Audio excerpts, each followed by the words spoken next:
Good morning class.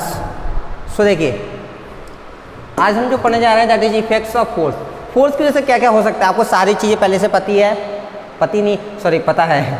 तो अब हम क्या करते हैं, उनको बस एक्सप्लेन कर देंगे, पूरी डिटेल्स हम आपको नहीं पढ़ाएंगे, वो आपका होमवर्क रहेगा, आप खुद से पढ़ लेंगे। जो डाउट होगी आप हमसे पूछ सकते हैं, वैसे कोई डाउट आपको नहीं होगा। क्यों? क्योंकि हम पहले ही आपको समझा रखे हैं। चलिए देखिए, इफेक्ट्स ऑफ फोर्स आपकी हेडिंग होगी, उसमें पहला इफेक्ट आप लिखेंगे, a force acting on a body can change it's state of motion और रेस्ट।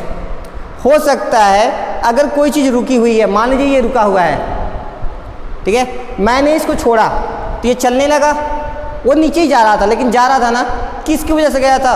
हाँ, ग्रेविटेशनल फोर्स। याद आया? हाँ, तो देखिए ग्रेविटेशनल फोर्स की वजह से जो रुकी हुई चीज़ थी वो क्या हो गई? चलने लगी।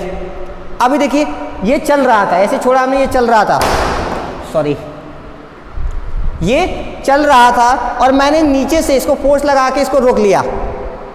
तो देखिए अभी तो ये चल रहा था, लेकिन जैसे मैंने फोर्स लगाया ये रुक गया। यानी कि फोर्स की वजह से क्या हो सकता है, रुकी हुई चीज़ चल सकती है और चलती हुई चीज़ रुक सकती है। क्लियर है पहला? चलिए दूसरा पॉइंट देखते हैं। अब ये इसके डायग्राम वगैरह सब आपके पास दिए गए हैं। एक ये बॉल का है, एक कार का है, ये भी कार का है। ये सब आपको होमवर्क है, आप खुद से देख के समझ लेंगे। या फिर लाइए एक आगे एग्जाम्पल बता देते हैं, कम से कम सब लिखना नहीं है आपको, एग्जाम्पल बस आपको जानते रहना। जैसे देखिए, a force can make a stationary body move when you kick a stationary football it moves. एक फुटबॉल है, आपने ये लेके पैर से मार दिया, उसको हिट किया, वो क्या करेगी? चलने लगेगी। तो देखिए पहले वो रुकी थी, अभी चलने लगी, चेंज हो गया ना।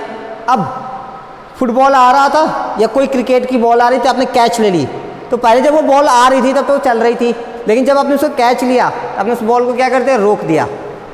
क्लियर है? तो दो एग्जाम्पल हो गए ना, इतना बहुत है। Second point, a force can change the direction of motion of a moving object. ये तो पीछे भी डिस्कस किए थे ना। हाँ, एक फोर्स की हेल्प से आप आ रही चीज़ों की जो मोशन के डायरेक्शन है, यानी अगर वो राइट से लेफ्ट है, लेफ्ट से राइट है, अप से डाउन है, टॉप से बॉटम, दोनों एक ही चीज़ है, या डाउन से अप है, तो आप इसको बदल सकते हैं। कैसे? देखिए इसके भी एग्जाम्पल दिए होंगे ना। हाँ, during the game of cricket the batsman change the direction of the moving of ball by touching और striking it with the bat of with a suitable angle. मान लीजिए उधर से बॉल आ रही है, तो बॉल तो मेरी तरफ आ रही थी, लेकिन जब मैं उसको हिट करूंगा तो क्या बॉल अभी भी मेरी तरफ आएगी बैट से लगने के बाद?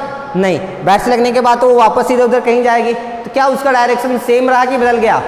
बदल गया ना।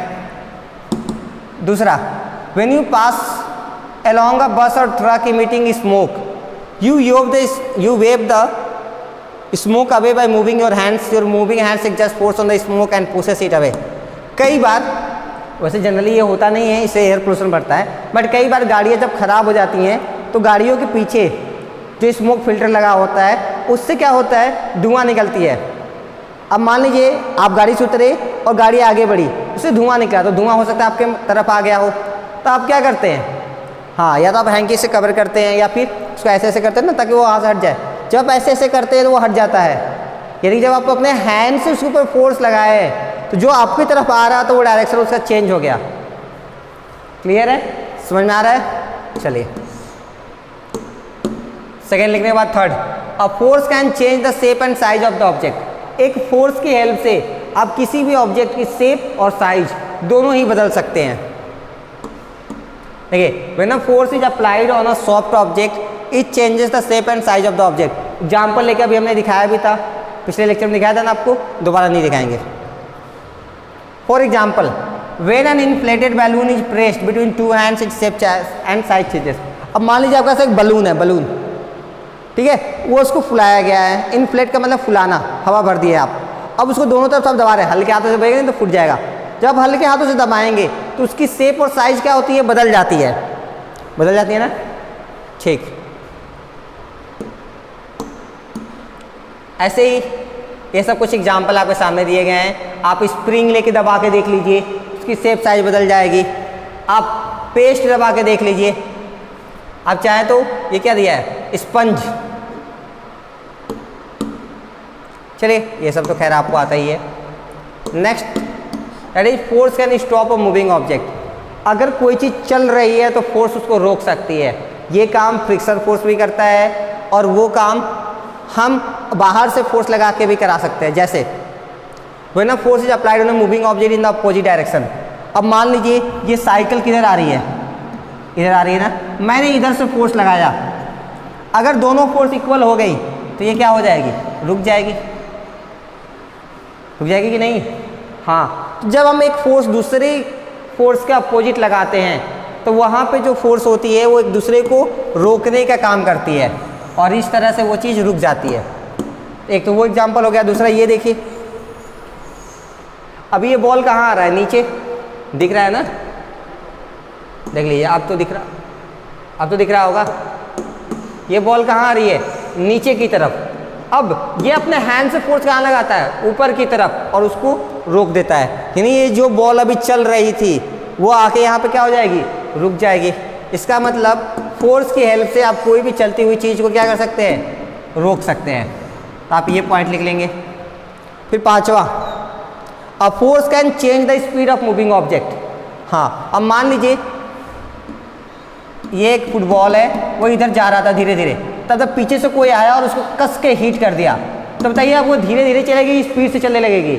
हाँ, वो और तेज चलने लगेगी। तो देखिए फोर्स की वजह से जो ऑब्जेक्ट पहले से चल तो रही थी उसकी स्पीड बढ़ गई। क्या घट भी सकती है? बिल्कुल घट सकती है। यानी कि स्पीड जब फोर्स लगाई जाती है तो बढ़ भी सकती है और घट भी सकती है।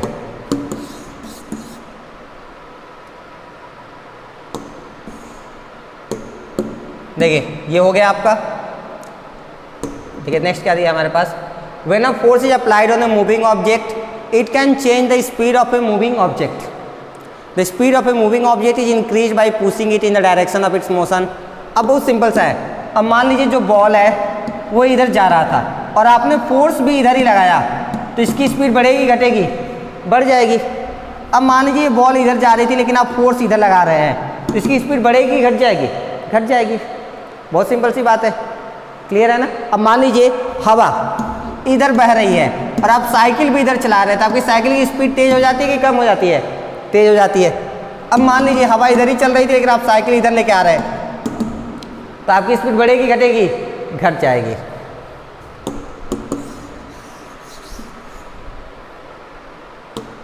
आप ये लिख लेंगे और ये लिखने की ज़रूरत है मेरे हिसाब से नहीं है, फिर भी आप इसको बना लीजिएगा।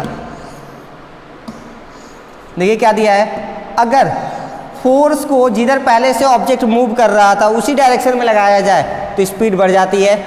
अगर ये देखिए, अगर ऑब्जेक्ट का मोशन इधर दिया है, ये दिया ना ऑब्जेक्ट का मोशन का डायरेक्शन, और फोर्स इधर लगा रहे हैं आप उल्टे डायरेक्शन में, तो स्पीड बढ़ेगी घट जाएगी? घट जाएगी। क्लियर है, समझ में आ रहा है? चलिए तो आज इतना ही, बाकी हम नेक्स्ट क्लास में इसके आगे कंटिन्यू करेंगे। Till that thank you so much.